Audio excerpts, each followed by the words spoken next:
অনেকে জানো না আসলে কোন সময় পড়ালেখা করলে পড়াগুলো খুব দ্রুত মুখস্থ হয়। এটা আসলে একদম বৈজ্ঞানিক ব্যাখ্যা।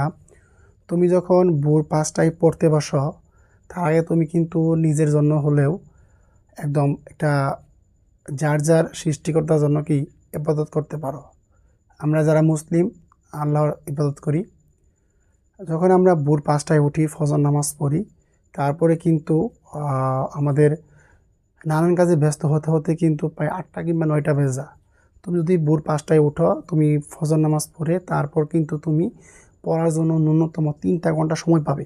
তুমি ৩টা ঘন্টা সময়ের মধ্যে ১ ঘন্টা ইংরেজি বা ১-১.৫ ঘন্টা তুমি ইংরেজি সময় দিলা, বাকি সময় তুমি অন্যান্য বিষয়গুলো পড়া ট্রাই করলা। দেখবা তোমাদের ৩ ঘন্টা সময়ের মধ্যে অন্যান্য সময়ের ৪ থেকে ৫ ঘন্টার পড়ার মতো এবিলিটি তোমাদের হয়ে যাবে। তাই বলবো যে সকলে ভোর ৫টার দিকে উঠে পড়াশোনার জন্য রেডি হয়ে যাবা। দেখবা তোমার জীবনে সফলতা আসবেই। যারা অত তাড়াতাড়ি ঘুম থেকে উঠে তারা তাড়াতাড়ি বেশি সফল হয়। ধন্যবাদ সবাইকে।